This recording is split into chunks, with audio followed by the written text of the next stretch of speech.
But just tell me the difference between the private school and the public school.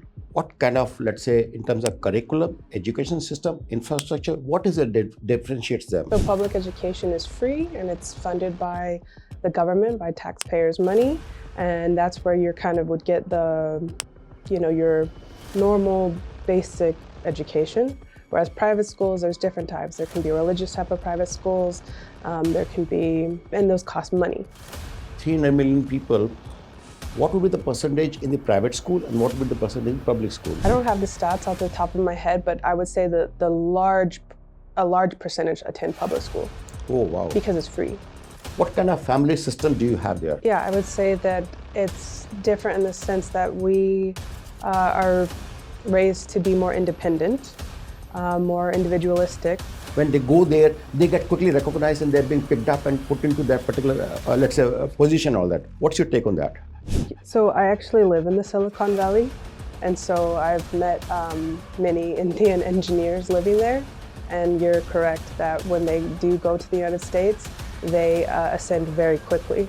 So these are students that come to do their masters or PhDs, and within the span of 10 to 15 years, they have salaries that they're making six-figure salaries and working at companies like you said, Google, Apple, all the major companies, and it's quite impressive to see that.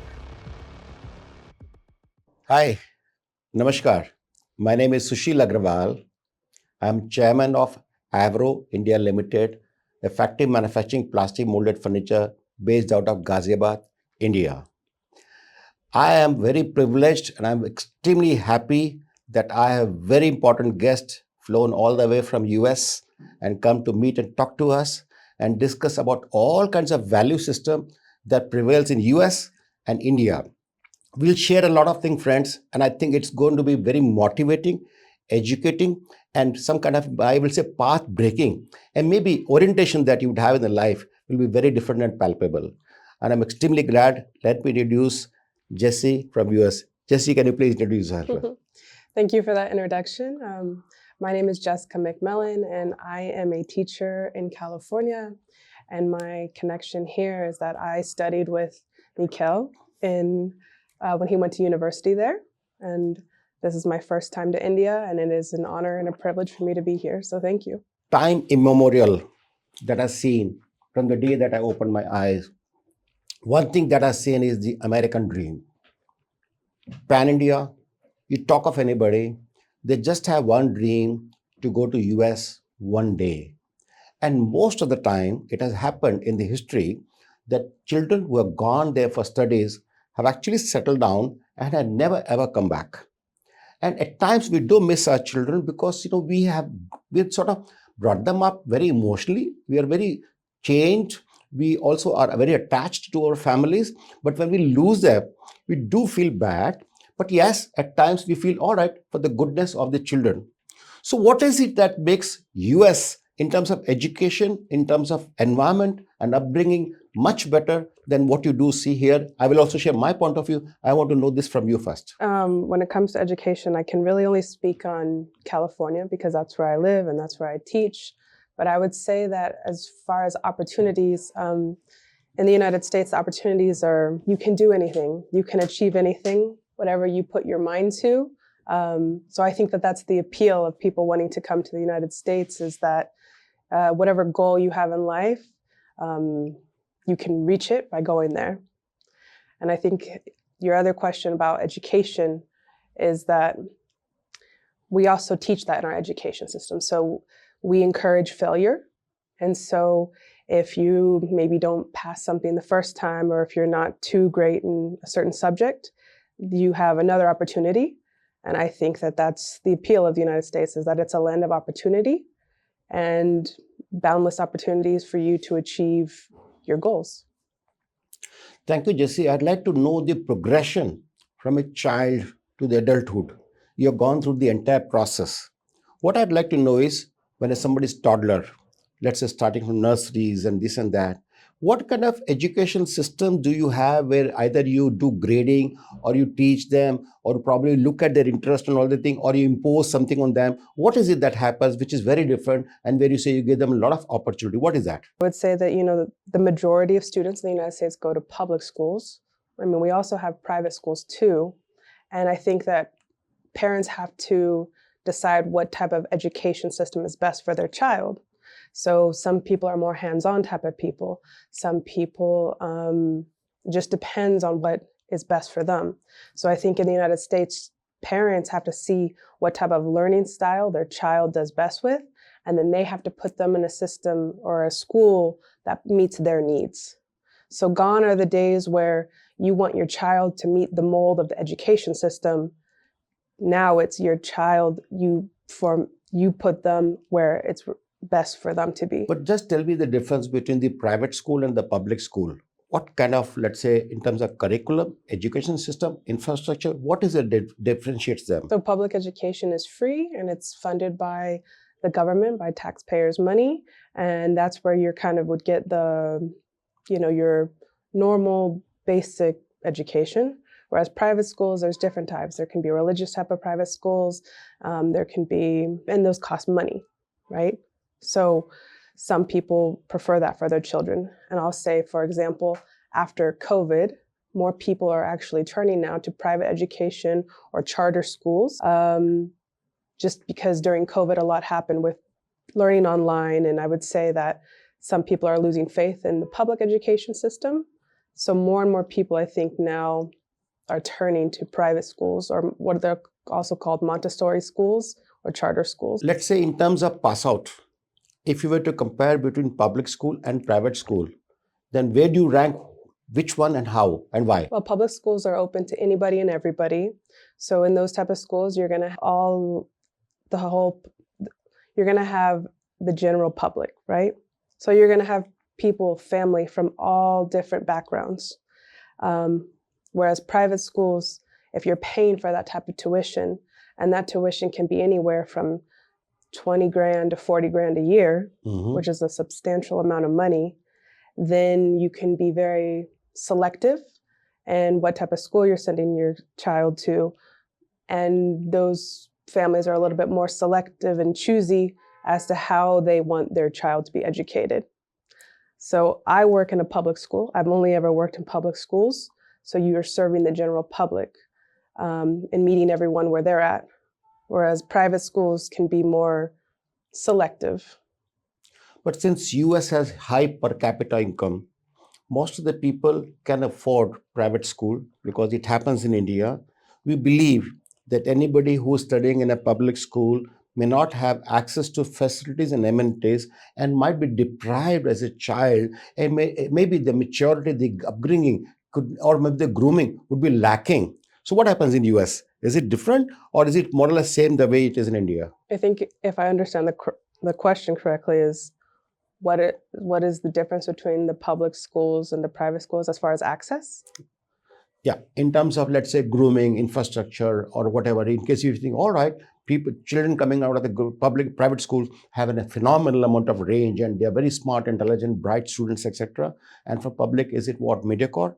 And since Americans have the capacity to pay, why would they not prefer the private school? Well, I think that's the thing. I don't think every person has the ability to pay for a private school. I'll give you an example about myself. My parents sent me to a private school from kindergarten through 8th grade, but that takes sacrifice because public education is free. So public education has boundless of resources for families in that sense, right? But private schools, their infrastructures are going to be top notch. And like I mentioned earlier, the teachers that they're going to have are going to be, they're just going to be more selective in who they choose. So that makes it harder, and the access will be harder to have because not everybody has access to that. Because again, we're talking about very high tuition for education that can be free. So do I assume that the grooming and the child coming from the private school will have a little upper edge in this society and let's say the amount of maturity or the intelligence that the person will have?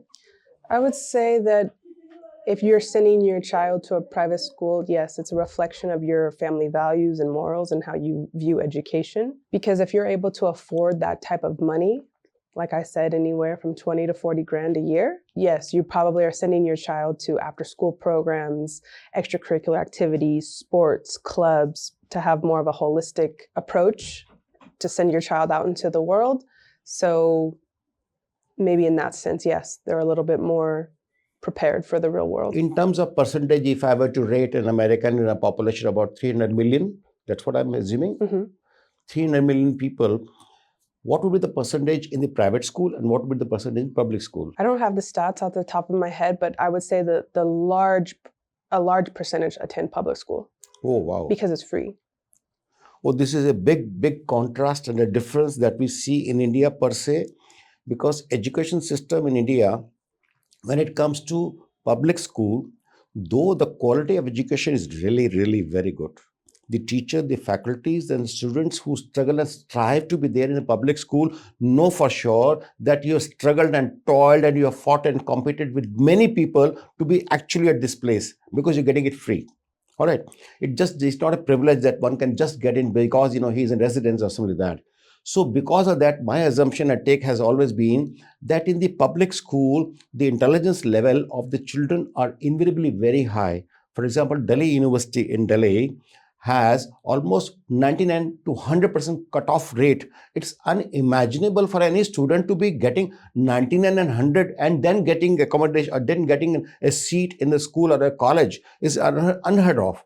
But that is a kind of race that happens because since it is free or almost practically complimentary, but the faculty and the kind of peer that you have are going to be absolutely magnificent, very smart, intelligent, bright children. And when you're competing with them and you have so much at stake of the family and you feel, all right, you got a privilege, you don't have to leave it and leave it go. So you put in your best of the efforts and get the best out of that. That's been my experience as far as this is concerned. Then I would say that's a stark difference, because for us, public education, access to public education is a right. So it's a law that children have to attend school between 5 or 6 to 18. And so that makes it obligatory. So maybe that's the difference, and why public education is not how what you're explaining it is here in India. Wow, this is a huge revelation for me, Jesse, because what I'm getting from you is that it is compulsory for every child from 5 to 18 to get themselves educated in a public school. It is complimentary, it's free, and it is obligatory. So which means they are not paying, but they have to somehow study. But in our case in India, when we have to choose between public and private, invariably, except for, let's say, lower middle class, or let's say people who are with let's say a per capita income of what, less than $1,000 per month or so, maybe $1,000, maybe too big, $500 a month or so, would prefer to put their children in the public school because its affordability is very easy and comfortable. And most of the people otherwise, I would rate 75% plus people or families in India prefer to send it to the private school for the sake of one, brand name. They feel that we need to flaunt and we need to say, hello, my child studied in DPS and he studied in this, he studied in that. So that branding is somehow necessary. And beyond and beside that, probably they feel the kind of quality and the, let's say, peer, the friends, etc., that one would nurture and have would are going to be very different than the one which would be in a public school, which may not necessarily be true all the time. But that's where if they feel, and probably when the quality infrastructure will be very good, the children get to groom very well, and they become, let's say, substantially better than the other peer for that matter. This is our take. And in terms of college, Jesse, what I've said is that pan-India, I believe more than 500,000 people flock to US every year, and they're all struggling, dying to be there at any cost of that soil.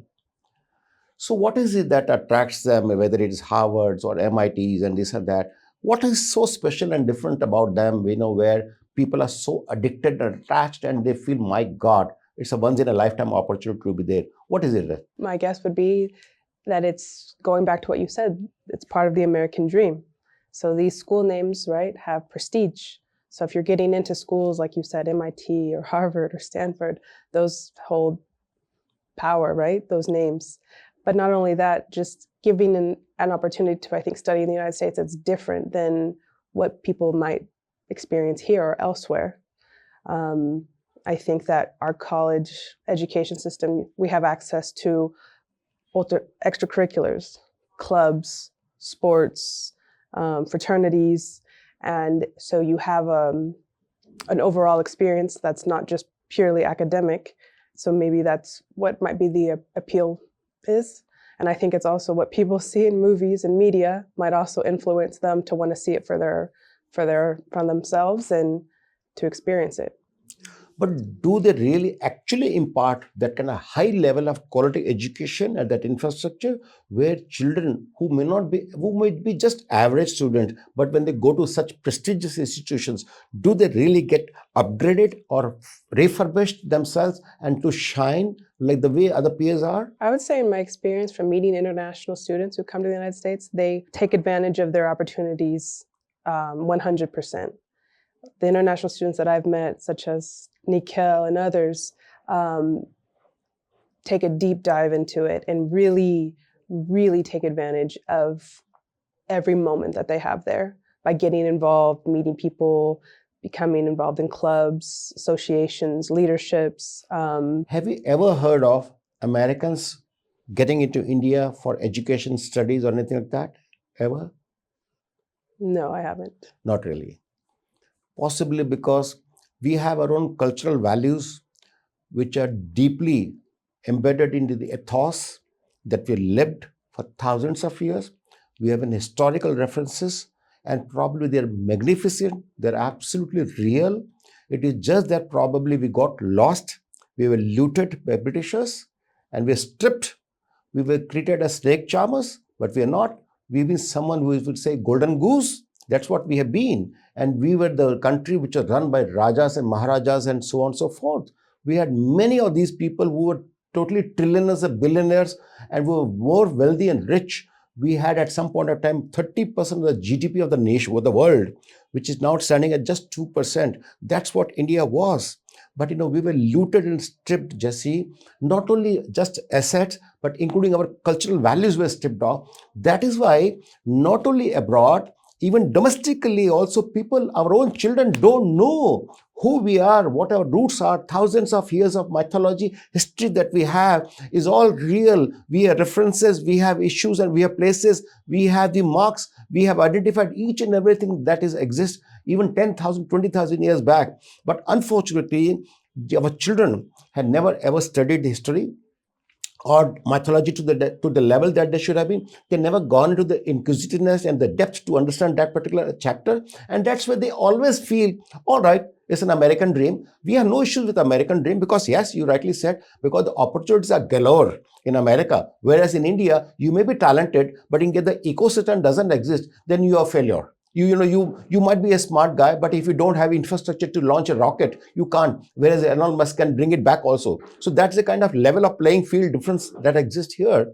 And I feel that our own children, for that matter, have to go to the depth of what India is all about, how we can rejuvenate, how we can rechristen this whole thing, how we can reposition ourselves as someone who have been very, very smart, intelligent boys and girls. Because if you notice one interesting thing, most of the corporations, global corporation, Forbes 500, most of them, including Google and Microsoft, are being run by Indians for that matter.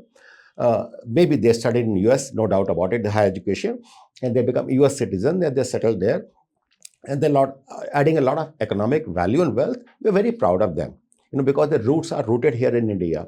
And we believe and feel that our own children across India are also very intelligent, very smart. That is why you'll be a little happy and surprised to know that post-US, India has the second largest startup system in the world. And we are creating lots of billionaires day in and out.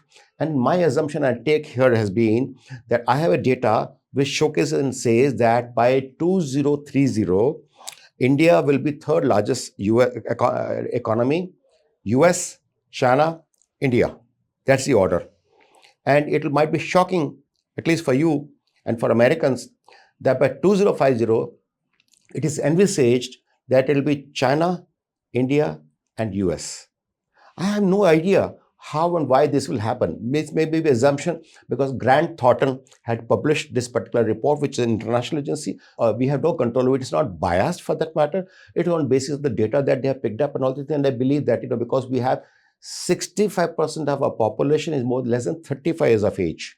So we are a young nation of 1.4 billion people. We are at least 5 times bigger in terms of the democratic value, and geographically we are very small. In terms of landmass, we are very small compared to US. You have 3 time zones, we have only 1 time zone. So that way, if we look at it, I believe that the competition, intra-competition that we have within the society is so hard, so deep, that everybody strives and struggle to remain afloat and to become smart and to be at the top of the, let's say, echelon of the society and do something very different, which probably in America, since you have maybe I'm assuming there may be a little scarcity of the top-notch minds for that matter. And that's why people from our field, when they go there, they get quickly recognized and they're being picked up and put into that particular, let's say, position, all that. What's your take on that? So I actually live in the Silicon Valley.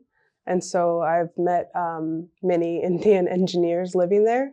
And you're correct that when they do go to the United States, they ascend very quickly. So these are students that come to do their masters or PhDs, and within a span of 10 to 15 years, they have salaries that they're making 6-figure salaries and working at companies like you said, Google, Apple, all the major companies. And it's quite impressive to see that. Quite remarkable, actually. So you're correct in that. Thank you, Jesse. I only want to tell all my Indian friends who are watching me that we have the wherewithal. We are born with a special genetic disposition. We have the DNA qualification, etc. It is just that probably you're not getting a great ecosystem. Probably you don't find yourself worthy of it most of the time. Probably you're most of the time demoralized and feel, all right, I don't have that ecosystem and my country is not offering me a great opportunity. If I had been in States, if I had been in London, UK, here and there, I would have done something great. But you can actually do a lot of great things here also. It is just that probably we require a certain amount of perseverance, focus, consistency. And once you do that, I'm absolutely sure that the whole world has become a global village now, with the highway, traffic, internet highway that has been formed. With a touch of the button, you are almost all the time you're touching Google's and Microsoft's and Instagram to Facebook, etc., which you have the hard servers being placed in US or maybe in some kind of other country, third world country, we don't know, and you are able to access it as simple as you were there in States itself. That's the kind of accessibility and affinity that we have to the technology, front and back and both. And now with you get a lot of information from your own children who are there in States, and when they come back, they also bring in a lot of startup ideas, etc. Let's say, for example, Uber started, and Ola started here on the basis of the let's say the learning that they had from Uber from States. So I believe that we are picking up a lot of threats, but we are also losing our heritage and our value system that we had actually been built with, and that is something which people had revered. We have probably kept that heritage very top secret. I would not say top secret, but we have somehow preserved that heritage in spite and despite the onslaught of the Mughals, the Britishers, and the kind of, let's say, the vagaries that we had to go through for thousands of the years. This country, India, was being looted and pressurized, persecuted, but in spite of that, we have withstood, and we are standing as tall as a society, and we ever growing. So this is something which I love about India, Jesse, and thank you very much for sharing your point of view. I only want to know one more very important thing in terms of the, let's say, family values. We live in a cohesive society where we believe that the family values are more important than earning or anything else for that matter. So we live in generations together: father, children, grandchildren, great grandchildren, also at times. What happens in States? I mean, what kind of family system do you have there? Yeah, I would say that it's different in the sense that we are raised to be more independent, more individualistic. So by the time you're 18, you're leaving your parents' house to go to college, right? And then from there, you start a job and you're living on your own. And when people do get married, they go start their own families in their own homes together and start having their own children. But the living with multi generations is not as common as it is here. That's something you would see very less of. Some families have what's called an in-law unit, where they have like a little house in the backyard for their families, but it's not as typical as here, where you have a household with 3 generations in it. There, it's once you're married, you start your life together. Jesse, I believe our emotions are all same.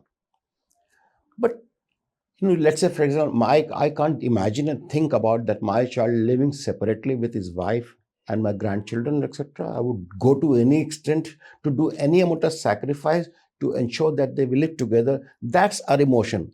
So what happens to your emotion in your family? Fresh and new.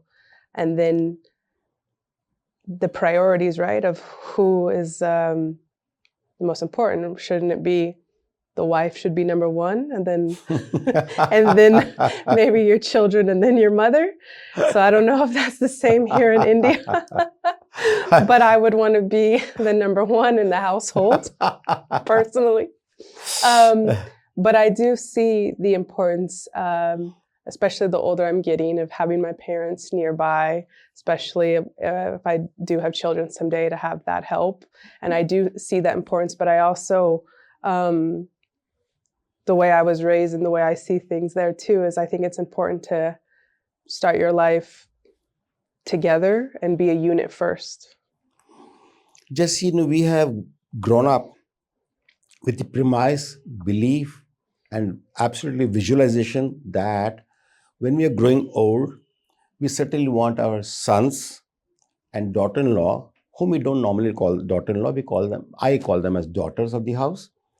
Okay, and then the grandchildren to be with you so that they can laugh, you can enjoy your rest of the life and have great good time with them, give them that amount of respect, care, etc. And so do they give you that kind of comfort and happiness, etc.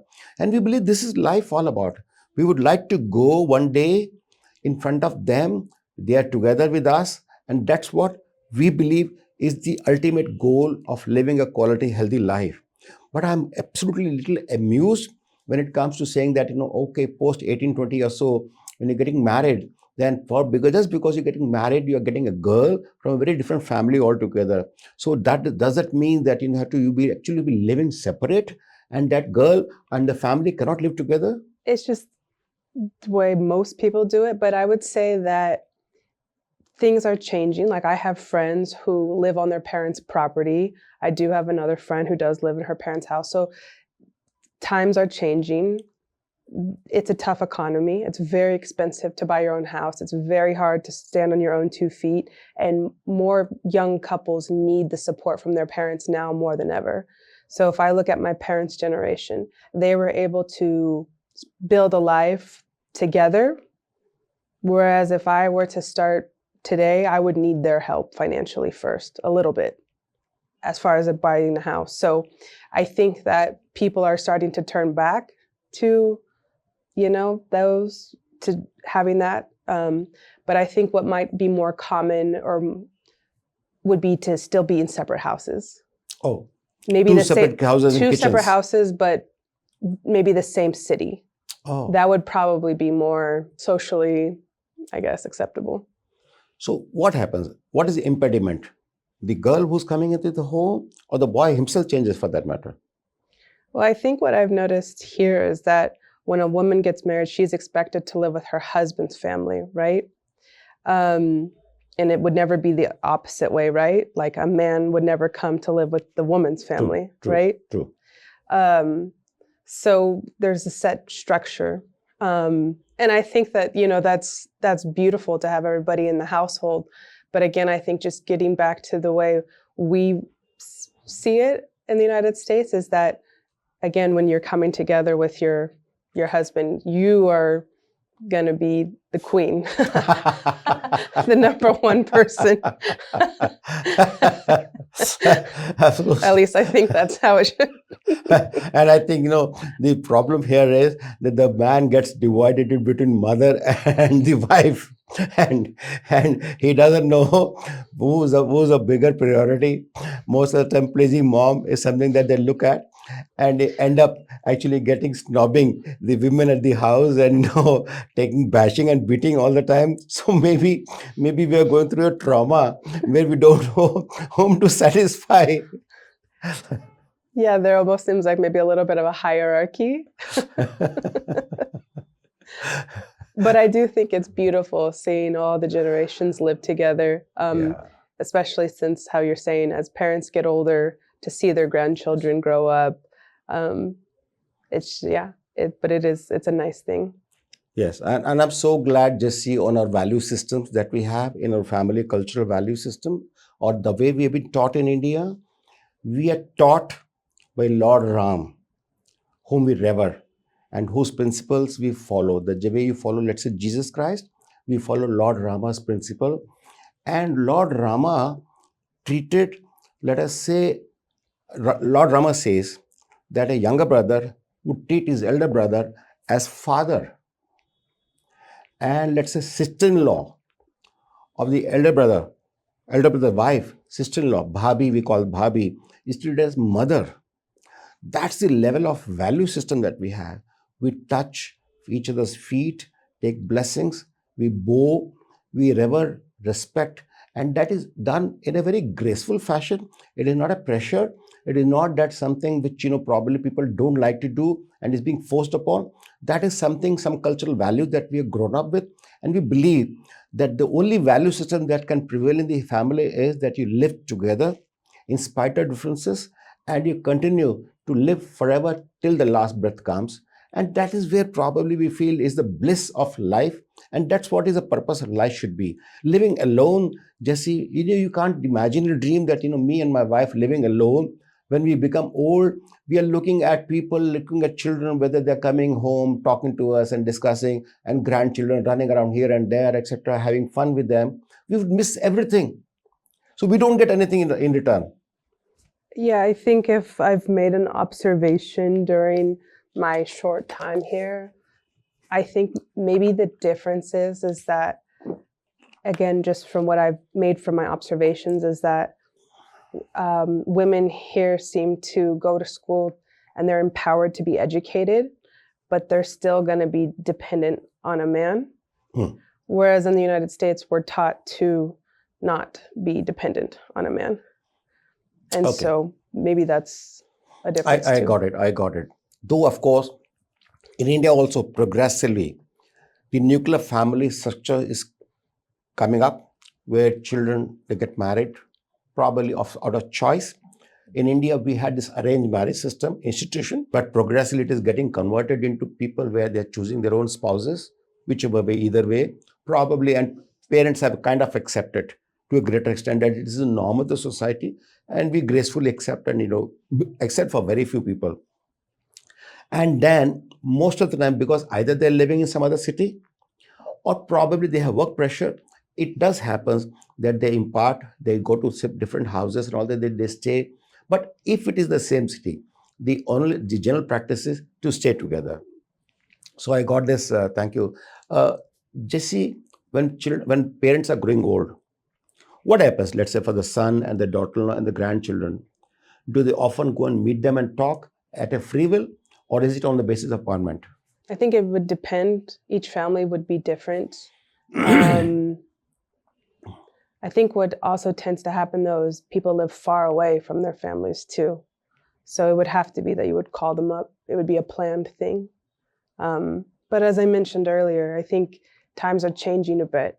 So having your parents live with you, things are changing, I would say. And in terms of, let's say, our marriage system has been that parents have the right to exercise and to insist upon children getting married as per the choice of the family and the boy also, boy and girl both. And invariably, we take 100% onus on that. But in US, what happens? Are you free to choose on your own, or your parents decide whom you are to get married? We're free to choose on our own. Our parents would never take matters into their own hands. I see. Never. Not even proposing? Nope. Oops. Never. So, which means post 18, when you start earning, you're a free bird, free will, you choose your own spouse, you live the way you want to. Mhm. Is that what I'm saying? Yep. All right. Which means we are creating another nuclear society, but whereas we have been generationally living together, and that's been probably the heritage that we have lived with, and that's something which I probably feel and think it is one of the most, I would say, precious gift of living in a family, which is living together. Jesse, since you have come to India for the first time, I just want to understand from you, and I want a very honest opinion from you. Very diplomatic, very poised, very graceful. The amount of discussion that I've been having with you and having known you so well in these couple of days, and you are very, very matured in terms of your discussion. You're very diplomatic, and you're very cool, calm, poised.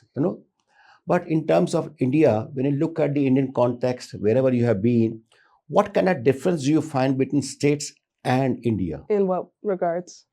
Infrastructure, people, cleanliness, or anything for that matter, habits, or anything that you rate as, or maybe your own experience for that matter in India. How did you feel? What did you feel? I would say that prior to coming to India, I was told very mixed reviews from people who had either traveled or from what people see in the media or social media. I was told various things by various people prior to coming. But what I can say from the bottom of my heart that this trip has exceeded any expectations I had or any preconceived notions I have. And I would greatly come back if I ever had the opportunity to. It's been an amazing experience.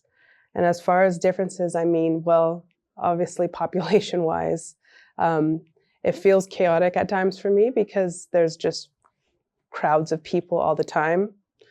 The traffic is crazy here. The traffic, the driving doesn't really seem like there's a like a flow to it, but apparently there is. It works out. But definitely what I've noticed is how the infrastructure here has been neglected. That for sure is something you notice right away, is unfinished buildings, sidewalks that are not complete, some businesses that just, that's what I've noticed, I would say, is that the infrastructure here has been neglected. I totally agree with you, with the kind of GDP that we had, Jesse. We are close to about $4 trillion GDP at this point of time today. China is about $15 trillion, US about $35 trillion or so. And let's say we and China were together almost similar in 1919. So the kind of leap that they have taken, the whole country has been converted into something megapolis, and probably it will leave Washington. When you look at Shanghai and other places, you will feel, all right, maybe it has got a little better infrastructure than Washington itself for that matter, or California for that matter, SFO.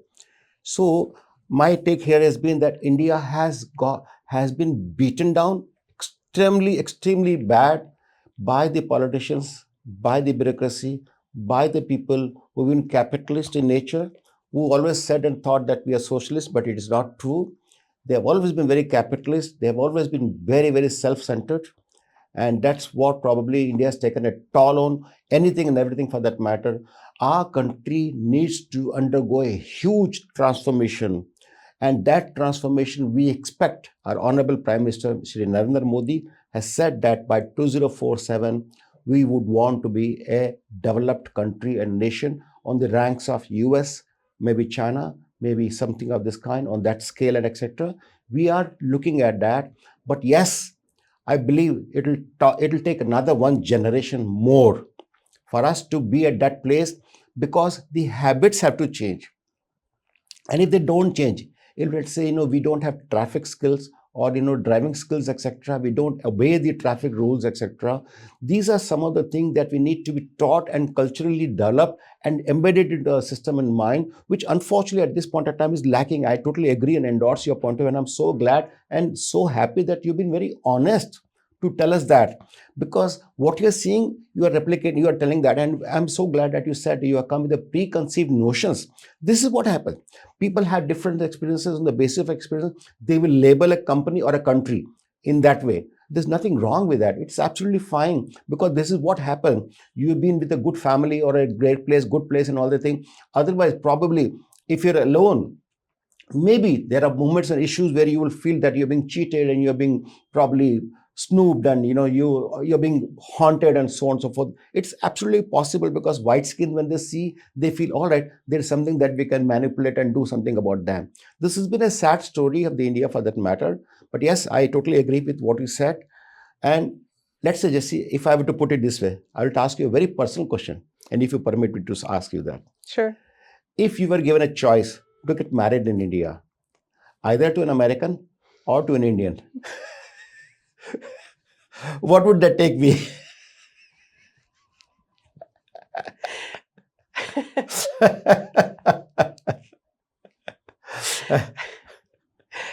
Yeah. So I've seen some handsome men during this trip, and I've seen the lifestyle that would be very appealing. But when it comes to faith and religion, those would not align. Yeah, that's true. But incidentally, our Hindu society is very accepting. We have cultural marriages from, let's say, Christians to Hindus, Muslims to Hindus, and Hindus to Muslims, and Christians, and so on and so forth, which has been happening time immemorial, because thousands of years have gone by. There may be hundreds and thousands or lakhs of cases of this kind which are there in the country. Of course, they are all absolutely born out of, let's say, that love and care, or the affection, the infatuation that they have gone through. But in terms of arranged marriage, it does not. It does not. But if you were to choose, let's say, which means you are saying that you would choose an American, but can be in India. Is it okay? Does it make sense? Or you want to say American living in America, or American living in India is also fine? Well, I think what you're saying about arranged marriages, one of the reasons it can work is because of the large majority are Hindu. So you're matching people of faith with the same faith. So that's going to mesh, right? And you're trying to find someone from a good family. So that's just the faith part you don't have to worry about, because you already know that, right? True. Whereas for me, I'm a Christian. We believe to not be unequally yoked. So we believe that it wouldn't work out, let's say, if a Christian were to marry a Muslim, or a Christian were to marry a Jewish person, right? Because we don't believe the same things. Because when you raise up your children, you want to raise them in with your morals and values and what you believe in.